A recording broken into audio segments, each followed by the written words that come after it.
So these are the wild weeds from Rainier Beach Farm. They are from the amaranth family called pigweed. This is spinach. I have salt, turmeric, cayenne pepper. This is the hing. I have green chilies as well as red chilies because we like things really hot, and I'm also going to use cayenne pepper. There's onions. I have red onions here, but in the recipe I have also, I think I have said yellow. It doesn't matter, you can use red or yellow, whatever you have on hand. I have garlic. So these are also called red lentils. In Indian store you will get them as masoor, and these are yellow lentils, and in Indian store you can find them as moong dal. Moong dal is made from moong, which is a whole lentil, and then when it is split, this is what it looks like, and then when it is skinned, when you remove the green skins, this is what it is. So the only difference between this and this is you don't have the skin, and which means you have less fiber, so it is a little easier to digest. I'm going to take the lentils first and soak them in water for 15 minutes to 30 minutes, so it's a little easier to cook.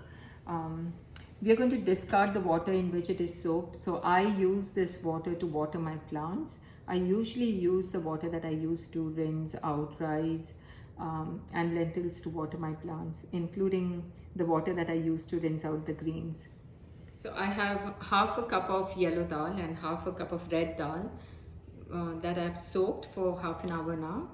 And so I'm adding 4 cups of water to 1 cup of dal. This is pigweed from amaranth family, and I'm picking out just the leaves. We are going to discard the stems for the compost, and the ratio is 1 portion of wild greens to half portion of spinach, and you can tweak the portions depending on to your taste and personal liking.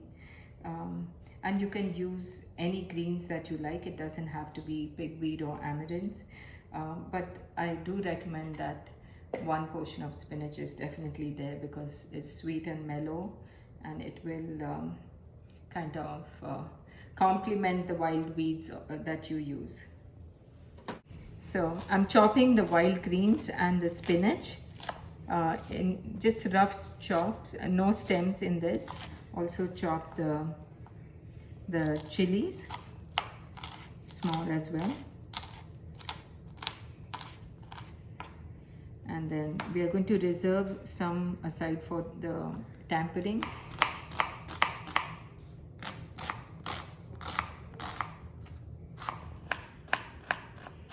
So I have 1 cup of dal with 4 cups of water on the stove, and all of it just goes in.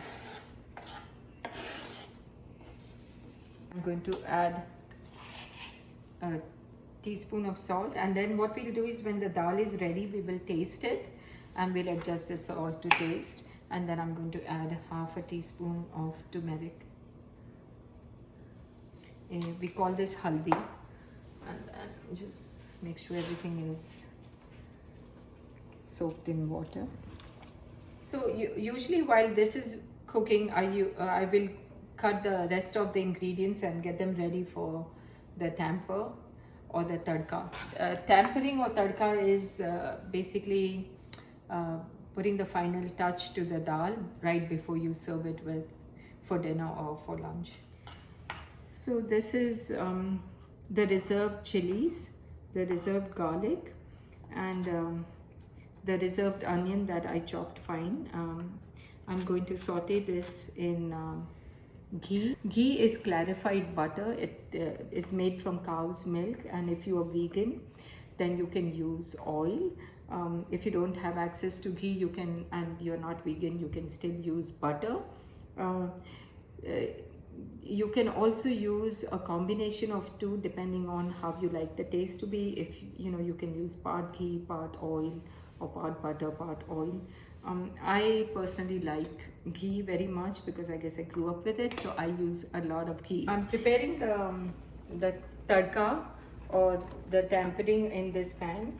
I have it on medium low heat, and then I'm putting say 1.5, 2 tablespoons, 1.5 to 2 tablespoons of ghee. It's might be a little more for some people, and you can reduce the quantity to your liking and your diet. So the way I test my dal to see its doneness is I just press it to the pan, and if it is easily mashed, then it's done. I feel like this is al dente. It needs to be cooked a little more. But unlike pasta, the dal should be cooked through. So sometimes I cook double portion of this dal, and I will, at this point after it is done, let it cool and freeze one portion in the freezer for later use. And then when I'm going to actually serve the frozen portion, I bring it out, I reheat it, and I will just prepare the tadka and then add it, so it refreshes the dish and it almost tastes like you just made it.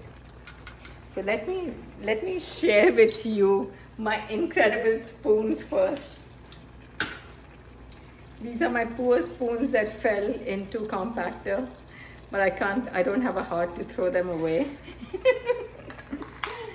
So I use them for all kinds of things. But so this is the Hings. It's spelled H-I-N-G, and then all you have to do is put a pinch. It actually helps with when people eat beans and lentils. Some people get very gassy, so it's supposed to help you with that. Let this cook down and brown a little bit. I'll put garlic a little bit later because I don't like it to get too brown. At this point, depending on how thin or thick you like your dal, you can add some water to it. So we are almost there now. I'm just going to add a little bit of cayenne pepper as well in the tadka. And this is absolutely optional because we've already added green chilies, red chilies. And you can even pick and choose if you want green, red, or the cayenne pepper. And then all you do is you incorporate it. There we go, and it's ready. So rice, and then here's the dal.